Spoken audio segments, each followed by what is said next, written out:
welcome back to another episode of the Ryan Ragone Show on Bleed Network and Draft Network. We're at Golden Touch Cuts Barbershop on the Coral Gables campus here at the University of Miami. I'm here with none other than Cam McCormick. Appreciate you for having me. Yeah, man. So I wanted to bring you on for a couple of reasons. There's a lot of things to talk about, you know, in your 8 years or 7 years of college. So we're going to get into all of it. But first, you know, I wanted to start off by, you know, saying I'm glad you're here. You know, I'm glad I was such a good host, you know. So, you know, on your recruiting visit that, you know, you ended up committing and coming. So we're cool on that, me and you. But I wanted to get into basically where you're from at the beginning, like of your football career, you know, all those years ago. You're from Arizona, right? Yeah, I was born and raised in Arizona, and then I basically moved up to Oregon to go to high school, and then kind of followed up that with going to school out in Oregon for the past 7 years. And like you said, I'm on my 8th year, and I could potentially play a 9th, which would be a record-setting thing for college football. Wait, so the record isn't 8? What is the record right now? The record is 8. But I'm going into my 8th, so like I'm tied. Like there's only one other person that's done 8 years. Who's that? I think it was like some linebacker. I think I'm not exactly sure. But if I were to come back for next year, it would be 9. I would be the only person to ever do 9 years of college football. I'm not gonna lie, that sounds insane. Like 9 years, almost a decade. Yeah, it does. It you know, and that's what like seeing like all the like art, like all the like articles and pages like posting it. Like it does sound crazy, but at the end of the day, like. A lot of it was, you know, riddled with injuries. Yeah. And then, like, I really had only played 2 years. You know, I played a year in 2017, and then this past year I played the full season. So all those other years I was really just like rehabbing an injury that, like, you know, was kind of there, and we couldn't really figure out what it was, which was unfortunate. But you know, now I've been able to, you know, kind of. I found out what it was, and then I've been able to recover from that and basically play a whole season, which has been great. So, yeah. No, that's great. You know, we'll get more into that, but, you know, tell me about your time growing up in Arizona. Do you have any siblings? No, I don't have any siblings. I'm an only child. Oh, you're the only child? Only child. I got 2. Yeah, I'm an only child. I got 6. Yeah, that's crazy. You probably got a lot of stories. Yeah, I feel like I don't really have many stories. I got a lot of stories about my friends. Man. My mom raised me. It was just me and my mom, really. My grandma was involved a lot too. But she lived in Pennsylvania. So, you know, it's really just me and my mom in Arizona for 13 years, kind of kicking it, living, getting through what we could. You know, out there is more like I just really had a lot of friends. That's really what it was, like, because I didn't have many siblings, so I kind of just leaned on the people around me and like all my friends to like kind of go hang out with. Growing up, I feel like it's a blessing being an only child, but like it also kind of sucks because, you know, you don't have that like that real brotherhood. bond. Yeah, like that real bond. Like I feel like I've, you know, moving out to Oregon, like I've met friends, and you know, I feel like there's one that I would really say like is my brother, and like, you know, we'll do anything for each other. And that's like, I feel like the closest thing to like a brother to me. Also like at Oregon, like I look at those friends that I have that are like my brothers, you know what I mean? So it's like I just like I pour my all into like my friends, and like I'll do anything for them, you feel me? So man, but it is kind of crazy to me, like thinking about being the only child, because you never had those experiences of like fighting with your brother, like I'm talking like full-fledged, like punching like in the face, like just going at it. Never. For the littlest things, too. For the littlest things, and then like, all right, like making up and being fine about it. Right. Like, because you could do that, you could call, you know, your friend, your brother, like, because y'all have such a bond, but really it takes one fight, you know, because you don't have to go home with him. He goes to his house. He goes his way, I go my way. And you could never see him again. And that, like, and we do get in fights, but like it's not like, it's just different, you know? It's like, different. Like it's like, oh, is this really gonna matter? Like if it's like your brother, like you're gonna hold that against your brother for a little bit of time. So yeah. Like I could, oh man, like I have so many stories, like 6 kids, you know, growing Yeah. up, especially like we fought a lot about food. Right. Like I'm telling you, like you gotta eat. Like a bunch of people will fight, or talk to me when I'm eating. They're like, man, like you eat fast. Like Yeah. we're over here still like maybe halfway, and you're almost like done. Right. Or you are done. You got to worry Man, about your food going away, huh? Yeah, you gotta eat quick if you want seconds. Right. No, but how did you end up getting into football? You know, I feel like as a young kid, you know, your parents is always pushing you to play sports. And out in Arizona, you know, it was basketball. So, you know, when you're littler, it's the soccer, baseball, basketball. It's kind of, you just kind of go through all the sports and kind of figure out which ones you like. You know, I started playing around in Pop Warner a little bit when I was younger, and started to fall in love with the game then. And then I kind of like, I realized, well, I thought like, if I'm going to continue to play football, like I didn't know if like being in Arizona, like I didn't know if I was going to play football in the heat, because I didn't like playing like the idea of being in full pads in 110, 115 degree weather. Like that just didn't sound like something I wanted to do. But so I was like, I'm going to stick to baseball and basketball. And then, you know, my mom had been there for 26 years. So she wanted to, we had visited my grandparents who lived in Oregon at the time in Bend. And she really liked it. And she decided to move from Arizona to Bend, which was kind of like a culture shock. There's not a lot of diversity out in Oregon in general. But when I got out there, I was like, at that point I was in high school, so I basically was like, I gotta, you know, play a fall sport. So I was like, I'm gonna do football, basketball, and then I ran track so that was kind of the 3 that I picked up in high school, and that's kind of where I really fell in love with football again. I had always loved it, but I just didn't really. I stopped playing after Pop Warner because I just was like, I don't want to do this in the hot weather. Like, that's not something that interests me. But yeah, I mean, I'm grateful that we did end up moving there, because I was able to get a scholarship to go to the next level, get my education paid for, and kind of experience college, because I don't think I would have really went to college if it wasn't for, you know, a scholarship to play football, and I'm grateful for that. No, for sure. So up in Oregon, when you first got there, you're talking about culture shock and things like that. I mean, you're going from Arizona, desert, you know, really, to up in the Northwest. Tons of different atmospheres up there. I mean, what I'm trying to say is the weather, things like that. Is it real rainy up there too? It's super rainy. Yeah. Rainy, cloudy, you know, overcast all the time. There's not that many days of sun, which like in this, you know, like kind of like middle of spring through summer and like into like fall, it's sunny, it's warm, but then it like other days it's just cold, rainy, clouds in the sky every day. Like it's kind of depressing. Like, yeah, it sounds. You don't see a lot of the sun. So I know that when I had got out here, you know, they had done their little entry physical or whatever, and they had told me that I was lacking vitamin D from the sun. Yeah. And I'm like, that makes sense, because there's not a lot of sun in Oregon. Like, and being out here, like I'm seeing it every day, which is great. Like I love it so much. So that's funny to me, because you know, you imagine it to be like that, but there's some things like they say Texas, like, oh, y'all ride horses over there. Yeah. There's desert in Texas, which I guess there is, like far out west, like more towards like if you're gonna go to like New Mexico, Arizona area.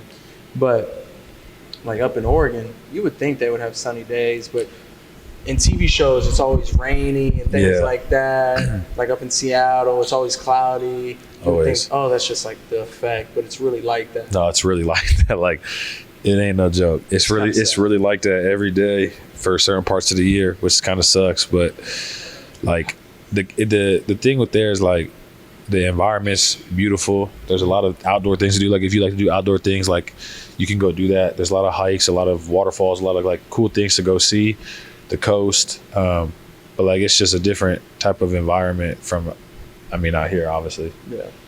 So tell me how it was getting back into football there and playing high school football. Playing high school football, I feel like and I really I didn't feel like I really took off within my football career until like my junior year. Freshman year, I played on JV because they didn't really think that like playing on varsity was like in anybody's best interest at the school at the time. Played on JV, and then my sophomore year, I was playing JV and varsity, which is cool. I was playing a little bit of running back. Yeah. Like I wasn't sure what I was going to play. And then when I started to get into that, like, oh, you're going to start playing varsity, I started to play tight end more, and then outside linebacker, D end. And then junior year is kind of when I really was like, I feel like I could do something within football. Yeah. So I really, hit the weight room hard, and like took football serious. And I was fortunate enough to have people around me that had connections, and was able to get, some offers by the end of my junior year. And, when I had got the offer from Oregon, it was like so surreal. Like I was like I knew beforehand, like, this is where I want to go. I feel like as a kid, like you saw the Oregon Ducks, like that was the school back then. Like everyone was like, oh, the jerseys, to me, like from being on the West Coast, at least, you know what I mean? Well, I'm trying to think. Because I had a friend that went to Oregon, and it was some time ago, and you might have been there. So who recruited you at Oregon? Mark Helfrich. Who was the head coach there? Mark Helfrich. Oh, okay. He recruited Mark Helfrich, and then the recruiters was like Tom Osborne and Steve Greatwood. Okay. What coaches did you have there?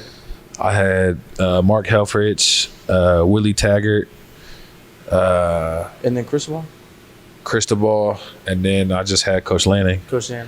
So 4 head coaches. Okay. Do you know Kirk Merritt? Yeah. I played with Kirk. My freshman year, I played with Kirk Merritt. Yeah. Okay, dang. Yeah. That was my freshman year. Then he transferred. He went to A&M. He went to A&M, yes. And he went to JUCO, and he ended up at Arkansas State, where I was. Yeah. Yeah. Small world. That's crazy. Yeah, I remember playing with Kirk Merritt. Yeah. I actually still talk to Kirk every now and then, too. So do I. I was messaging him the other day. That's cool, man. Actually, look, I think I got a story notification today. You know how you get memories on Snapchat? You had a memory from him? Or when y'all was out? Oh, yeah. He's so funny. No, that's my dog right there. That's funny, the first memory. Well, Kirk, if you watch this, what's cracking? Yeah, my boy. What's good? He's he's down in New Orleans now. Yeah. Playing ball still. Saints. Now, so tell me about your first couple of years there at Oregon. How was that? First couple of years, it was really like a lot of learning. I feel like coming from high school to college, it's obviously a change for everybody, and you got to get adjusted to it. I knew that when so my senior year of high school, I tore my ACL. And I enrolled early to go at Oregon to do rehab and stuff like that. So I knew when I was going there, like, there was already 3 tight ends that were seniors on the team. Like they were the guys. Like they were on their way out. So I was like, I knew that going in my freshman year that it was going to be like I was going to be on, like in the back, really. Like I was going to redshirt, and I knew that it was going to just be a big year to learn and kind of experience college, and also learn from those guys and take away what I could take away from them. It was Evan Bayless, Farrell Brown, who's in the league right now with the Browns, and then Johnny Munt, who is he's with the Vikings right now. So I just that first year I just like watched them and kind of learned the game from them, the do's and the don'ts of college, and kind of how to practice, kind of just everything really. Like I feel like they taught me a lot when I first got there. And that the following year, we got a new head coach, Coach Taggart, and when he first got there, we were going through those workouts, and I had got rhabdomyolysis, which basically like your muscles basically shut down, like stop working. Rhabdo. So that I was in the hospital for a week with that, and like basically like I had to come back to train, and so all that training I had done my freshman year basically sent me back. It was gone. So I basically had to it took me like I think like 2 to 3 months to fully build up like like all my strength again. Like I was playing that season, which was my first year playing, was like I was like half, like I felt like I wasn't even strong. Like I remember benching 135, and I can only do it like 3 times. I was too tired. Like it was like, how bad was Raptor? I hear about Raptor all the time. They talk about it. How, they do specific workouts and do things a certain way so your players won't get it. Yeah. You're the first person I've ever met that's actually got it. Yeah, it was crazy, really. I remember it was like the typical like, oh, you got to complete it as a team. Yeah. Like everyone's got to complete it as a team. And the task was you do 10 perfect push-ups. Yeah.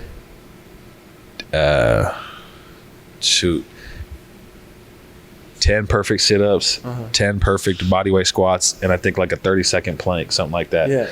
And if anybody messed up, you had to do 10 up-downs. And I swear it could have taken that was like the warm-up, you know what I mean? Yeah. It could have taken the team 5 minutes to do.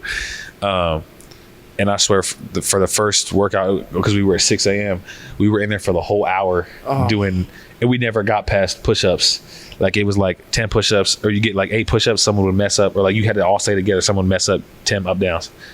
I think the first day I did 300 push-ups, 300 up-downs. Oh. And then they're like, all right, well, we're not going to move on to the next thing the next day until you get it right. Like this is what we got to do.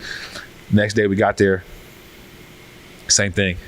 300, 400 push-ups, up, downs, like, and it was like my arms were just feeling crazy. Like I remember at the time I had like long hair, like I had to ask my homie, like, hey bro, can you put my hair up? Because I physically couldn't lift my hands above my head to do anything. Like I had to, when you eat, you bring the food. Yeah. I had to go to the food.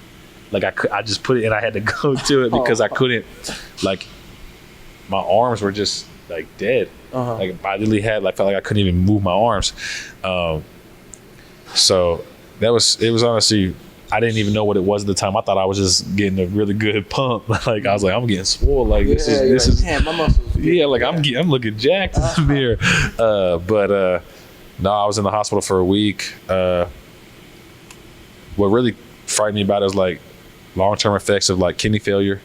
Which could have happened. Good thing we caught it when we caught it. I remember I was at dinner one night with my homie, and the doctor called me. He's like, "You need to go to the hospital right now." What? And I'm like, "Go to the hospital?" He's like, "Yeah, like because they had checked my blood because I was like when I was peeing, it was like it looked like Coke." Yeah. And I was like, "This isn't normal. Like I gotta get this checked out." Yeah. So they're like, "This is bad. You need to go to the hospital."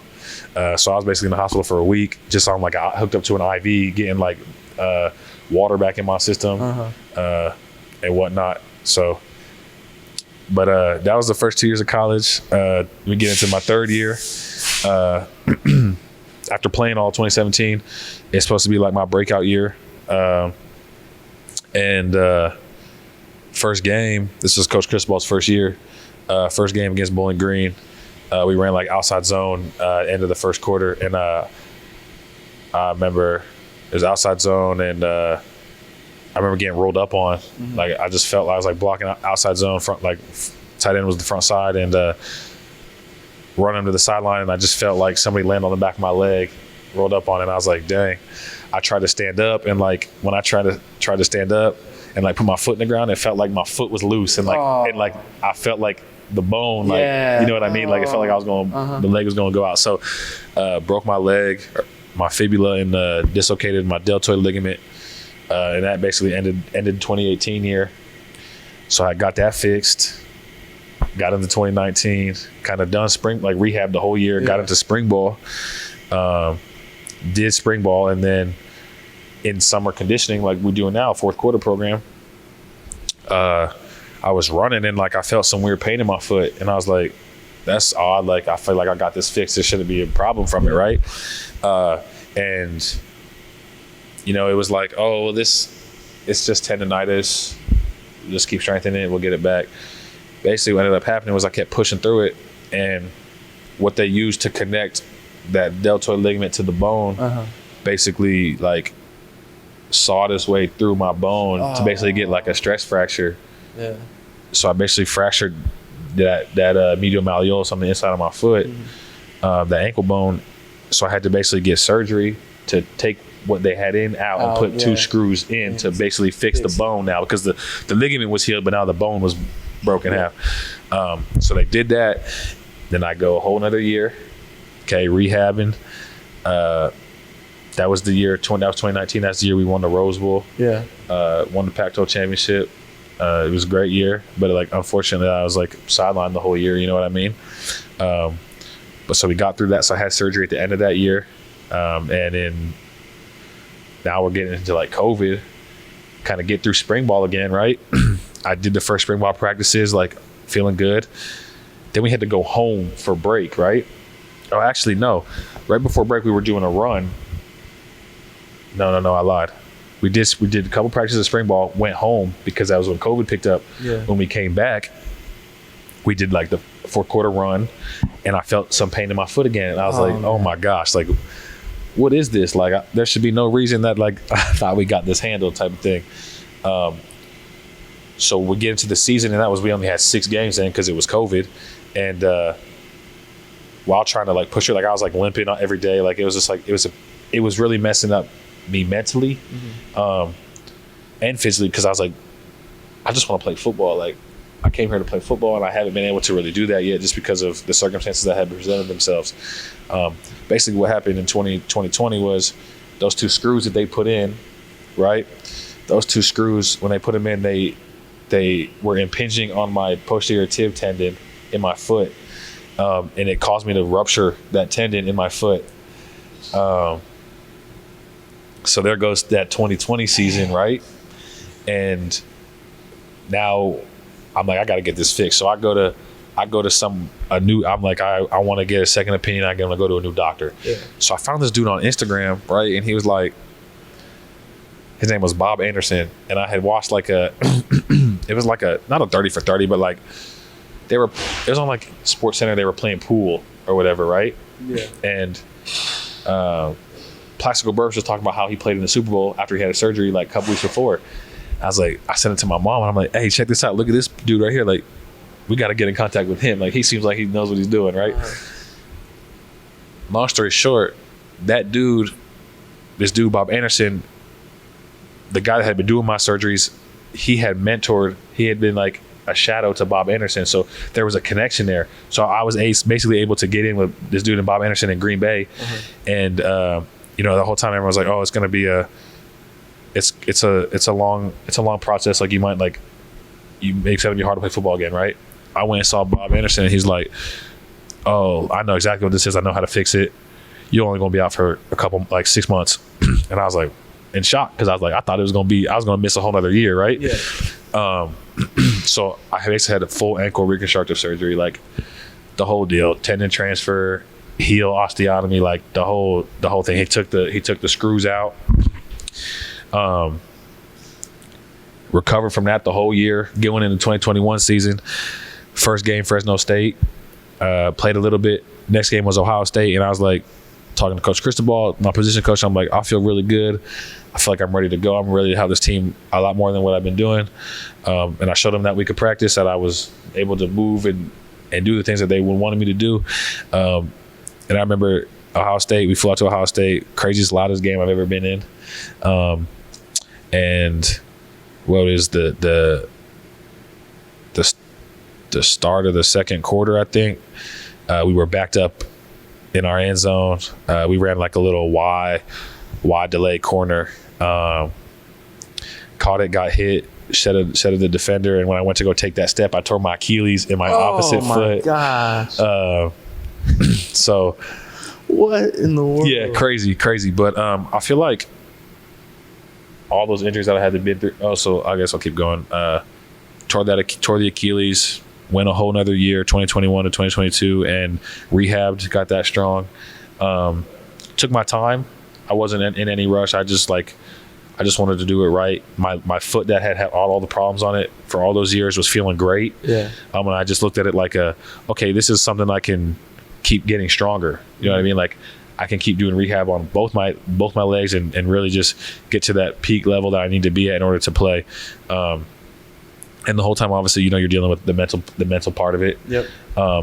However, but I told everybody the Achilles injury was the easiest one. I feel like it was so simple. It was, let's just sew it back together and let's just rehab it, and it's a waiting game. You know what I mean?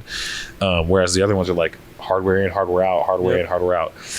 So I basically rehabbed that, and then got to 2022 this past year.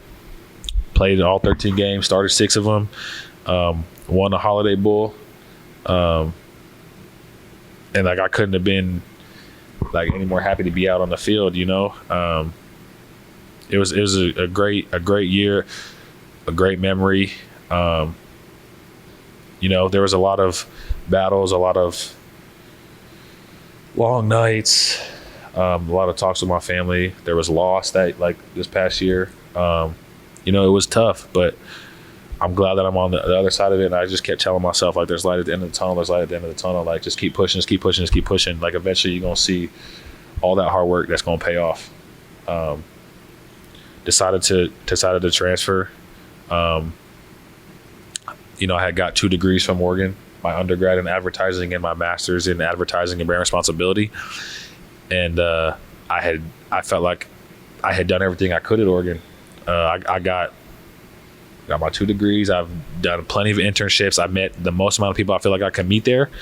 It was time that I expand and kind of move on to the next part of my life, the next chapter, and kind of meet new people, experience new opportunities, and kind of get away from what I was used to. I feel like I was getting complacent in my life, and I wanted change. I wanted something new. And I feel like Miami was a great place for me because the people that were already here, the connections that I had with coaches, but also like the amount of opportunities in the state, in Miami, the amount of people out here that can help me in my future. I feel like connection to me is huge. And the more connections you have, the better and farther you're going to go in life. And I feel like whatnot, but University of Miami, like Miami, Florida, like it's a great place. Who wouldn't want to be here? Yeah, like who wouldn't want to be here? Yeah, exactly. So, I know I was talking for a while. No, but that's good. I mean, I wanted this. Yeah, I want to hear your story. I want to hear everything about it. Yeah. Speaking of, I did want to get into this one part. Speaking of loss, if you want to expand on that, because this past year you had lost a friend, and really the whole country had saw, for sure it was and things like that. It was everywhere, and we, in a way, obviously I never knew him, but we saw the grief because we had people that transferred last year from Oregon. Our coaches were from Oregon, knew who he was, and so we saw the grief. Yeah. Tell me about, that experience about your friend. Yeah, so Spencer Webb was he's a tight end for Oregon. He was there from his first year was in 2018. I remember I took him on his official visit, and at the time I was like, when he first got there, I looked at people coming in as competition. Mm-hmm. So I was kind of like that guy that was like, oh, I'm not gonna help him. I'm not gonna help him. Like he can get it on his own. Like when I got in, no one helped me. I kind of just followed and got it on my own. But over the years, I learned to understand people more and be that figure to help people. Knowing his background and knowing how he grew up and who he had and who he didn't have. I felt like it was almost my responsibility to kind of be there for him, help him grow while he was away from home. And we got a lot closer over the years. Through all my injuries, he was always there helping me, and I was always there helping him throughout what he was going through. And this past July, he was doing a lot of good things for himself and changing his life around a lot, like tremendously. And in July, I remember this moment stuck with me forever. We had a meeting in the morning. It was a Get Real meeting, and we talked about gratitude, right? And at the end of this, what we were thankful for. And at the end of this meeting, we had to talk about. We had to write a note to somebody that we were grateful for, thankful for. And I remember coming out of the lift. There was a card in front of my locker, and I was like, "Oh, like who wrote me a card?" Like I feel like to me, it's just like, oh, like who's gonna write me a card, right? It was a note. It was a card from Spencer, just saying like how thankful he was that I'm in his life, that he's met me, and that he's so excited to like get on the field with me this past year, and what we could finally do together, because obviously we had both been healthy, and that was basically like our first season we're going to be playing together. Later on that day, and like obviously we had to exchange those words in the locker room that we loved each other and that we were thankful for each other. But 2 hours later, I would say we had a meeting that like an event that night as a position group. We like position bonding or whatever. And I remember we got there to the event and we were all waiting to go in, and we were like, well, like where's Spence at? And I was kind of making a joke like, oh, like I wonder who's going to be the last one here, right? Like because we were waiting on other people. I was like, I wonder who's going to be the last one here, blah blah blah. So I called his phone, and I'm like, I just I knew Spence, and I knew that he's normally around his phone, and I called him. I didn't get an answer. I called him again. I didn't get an answer. And I was like, that's odd. Like he should be driving here. Like I know he knows that we have to, like we're coming here. And that's when our coach was like, I got some really bad news. Spencer hit his head, cliff jump in and passed away. And at the moment I was in shock. Like I was like, nah, like that doesn't sound right. Like I didn't believe it at first. And we kept talking. He kept telling us and talking to us about it, and I feel like it started to set in a little bit. And I had to call my mom, because my mom knew how close of a relationship I had with Spencer, but also like my mom was like not his mom, but like because she was my mom, she took care of him like the way she take care of me. You know what I mean? Yeah.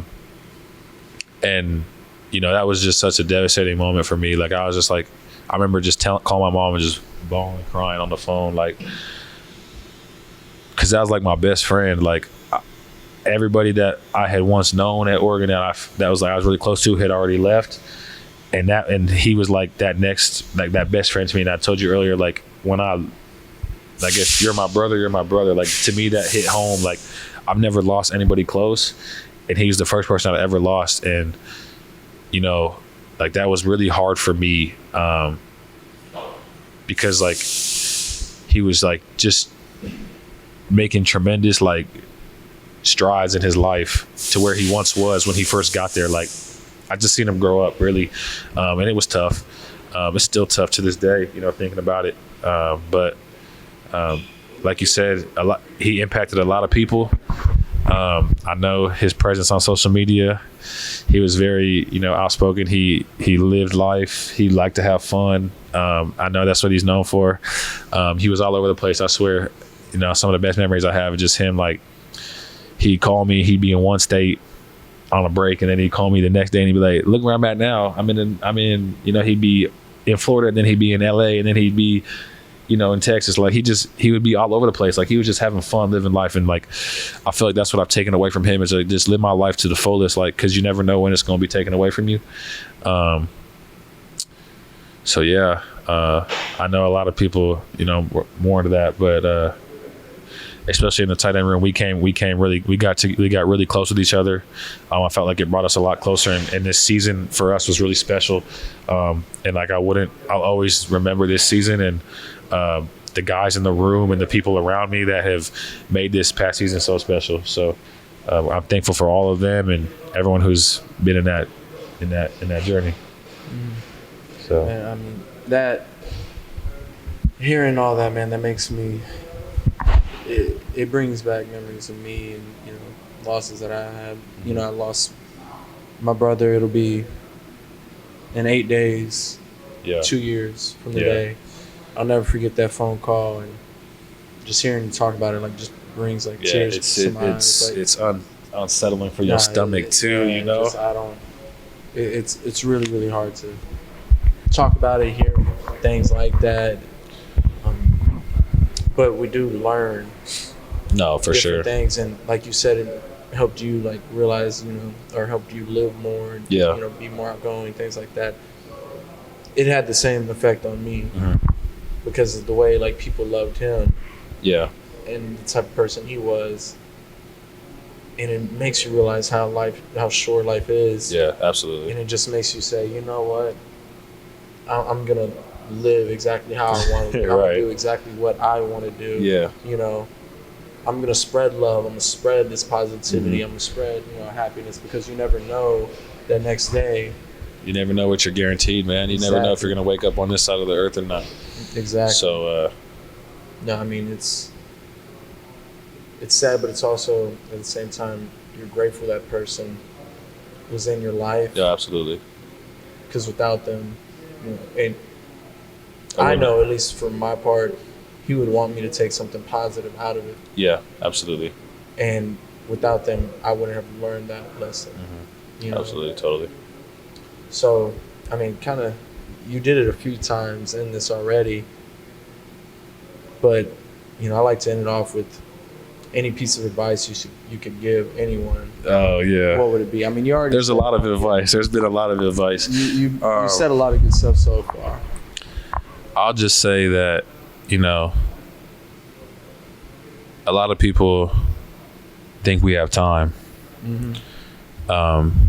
But time is the most valuable and important thing that we have. You can't get it back. You can't get it back. So I think that you need to take advantage of all the time you have while you're here, and not waste it. Like, get out, do those things you want to do, enjoy your life how you want to enjoy them. Just live your life to the fullest. Really, what are you gonna do with it? You know what I mean? Like, I feel like that would be my biggest piece of advice. Also, just don't ever quit. Like, it's gonna get tough. Life is gonna get tough, but those are all lessons for you to learn. You're gonna go through adversity, and you just learn from every piece of adversity that you go through, and it's gonna make you a better person in sports, in life, in relationships, with whatever. So yeah, man. Well, I appreciate that. That sounds, that's great advice. And I actually, I live part of that stuff you were saying, every single day. Yeah. At least I try to, and it's something that we need to be reminded of, as often as we can. Because sometimes you get lost every day, and, you forget to be grateful for all the little things in life. Most definitely. But hey, I really appreciate you coming on. I loved hearing your story. I'm excited for this year. Appreciate you for having me. I'm excited to be here in Miami, man. Let's get to work, man. It's about to be fun. All right, well, thank y'all for tuning in. We'll see you next time.